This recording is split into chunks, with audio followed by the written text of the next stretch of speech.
everyone for coming out on this beautiful rainy day in Florida.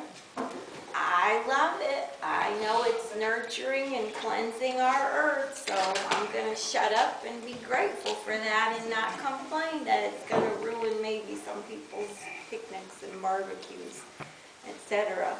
I know Memorial Day, a lot of times people kind of intermix Memorial Day with Veterans Day, which is in November, but for those of us that did serve, it's like oceans apart. You know, I spent a lot of years in the military and then stayed on another 8 years till my late husband retired from the military. So I pretty much was around the military about 28 years of my life. And now my son-in-law has just retired from the military, so it's been a lifestyle that's a little different from most people's, but still a very honorable and ethical, you know, moral way to live our lives.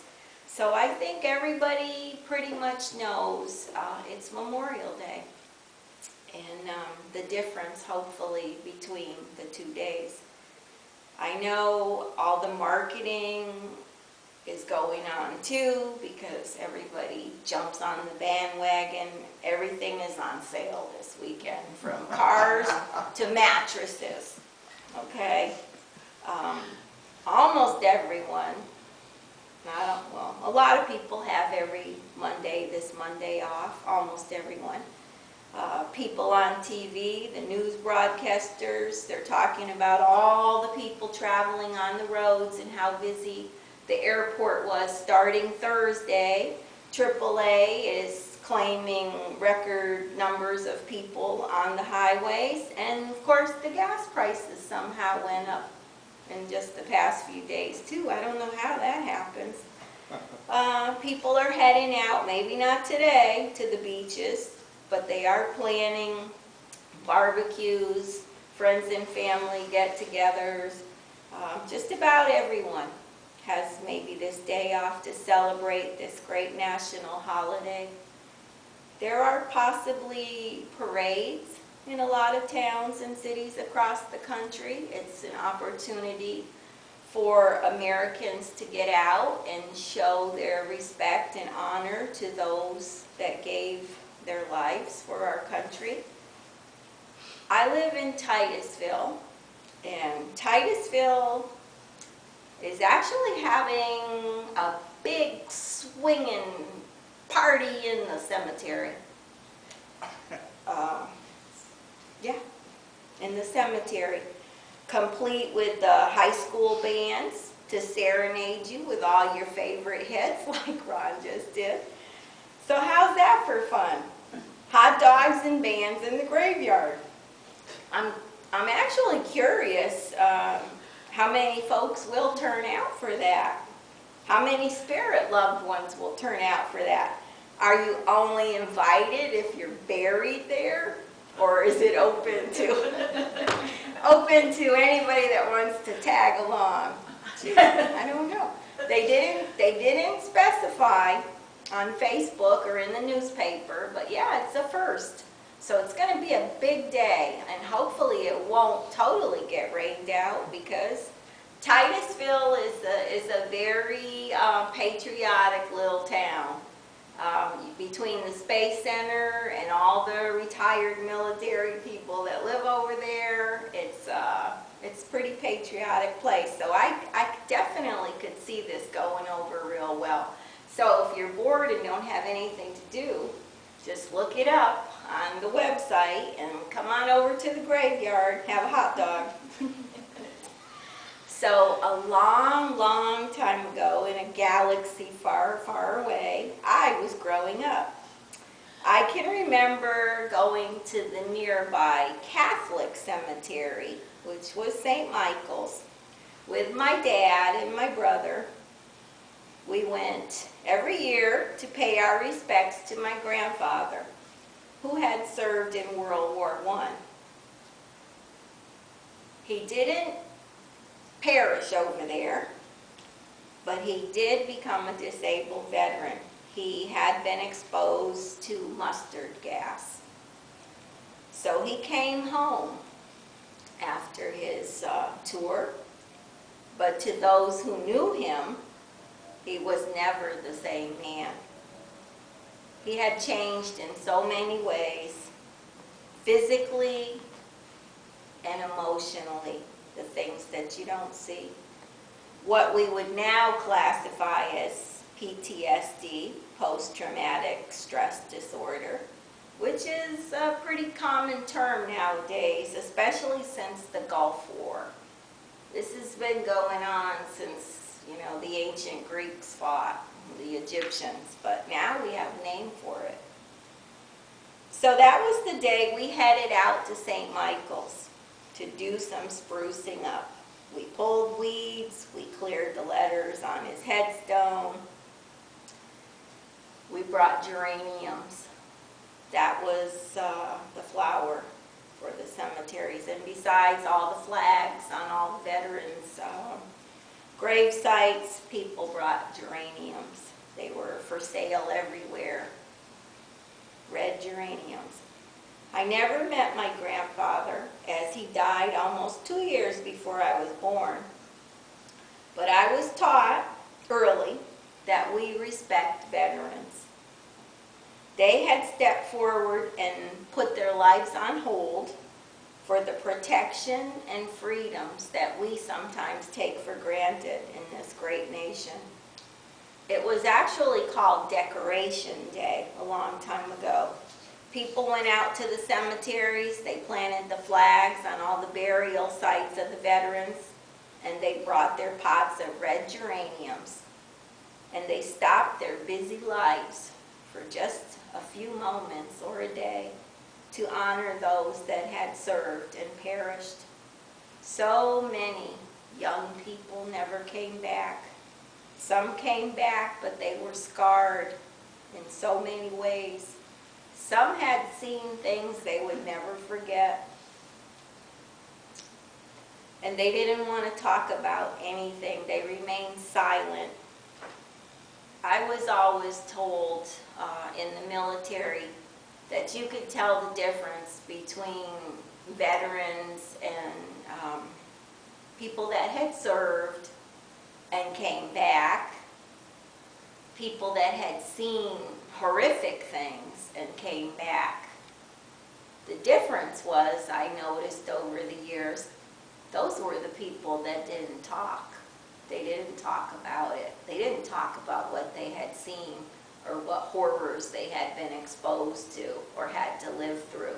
They were silent. And unfortunately, those people that did contribute to their PTSD, that they had no outlet, no release. Unless they were with fellow veterans, then they could talk about things they'd seen. But you hear a lot of bragging from other people that served, a few years. And they say, oh yeah, the military was so great, we did this, we did that, and I did this, I did that, And then you see the ones that remain silent. And there's a difference, because if you've seen things that you're not ever gonna forget, you really don't want to talk about it. So most people had the day off, and they came out of respect to those that had made that ultimate sacrifice. People did picnic, and they even picnicked in the cemeteries. We saw whole families setting out blankets, and it was like a day they wanted to share with their late veteran. They spent the day with family and friends, and they stopped and remembered what Decoration Day or Memorial Day was truly all about.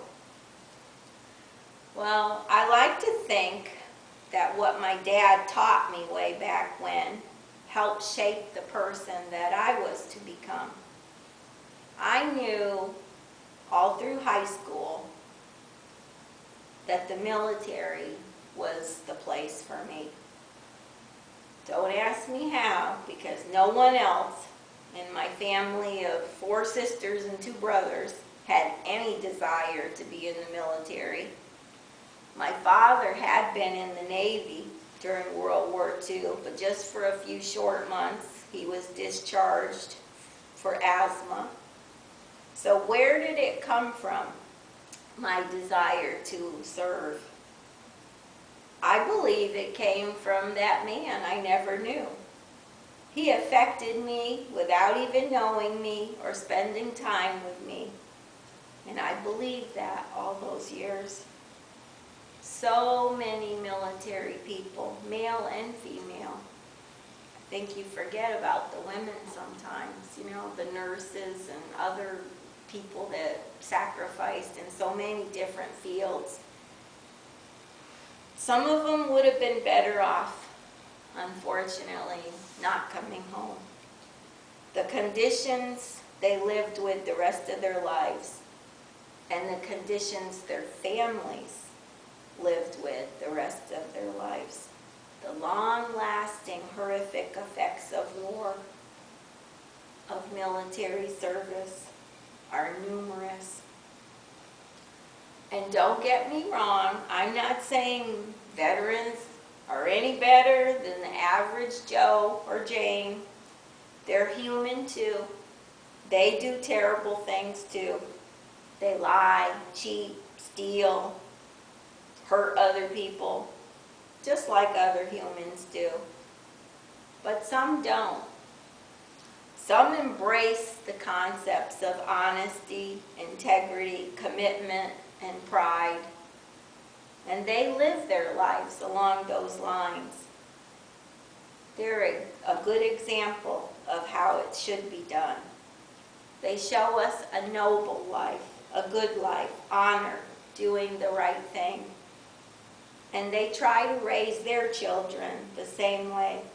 Sometimes it works, sometimes it doesn't, because we are all human, after all, at this time. And sometimes you have the day off. But a lot of times you don't. You wear a uniform, whether it's white, blue, green, camouflage. You leave your family behind, and you sacrifice a lot of family occasions. You miss weddings, funerals, birthdays, holidays. You serve in foreign countries. Some die on foreign soil, and their spent bodies remain behind. But the soul lives on. The soul travels to where it needs to be, where it wants to be. The soul is free, sometimes as it never was in life. The body might be left behind, but we don't need that anyway, where we're going. So the soul is free. Spirit has proven that to us continuously. So for the end of days, as we know it here on the earth plane, but remember to choose to rejoice in the newfound freedom of the soul. I have known for the past several years and become aware of the spirit of my grandfather. I have spent time with him along the way, sitting in silence, having him step in closely to me so that I felt his energy and his strength and his presence and his pride in me for making those choices. He did influence me in so many ways I wasn't even aware of. I've also found out that I'm more like him in other ways as well. He saw and believed in spirit early in the 20th century. I was never told this growing up, as we were very devout Catholics. And when my grandparents tried to talk to us of spirit and manifestations, my father scolded them to stop, as he thought it would scare us. It was not something for young children to understand. So, besides his duty to country and military service, he did pass on to me the gift of becoming aware of spirit and all that matters, the blessings of spirit. It has sustained me so many times through the valley of the shadow of death, for I fear no evil. I know I never walk alone. None of us does.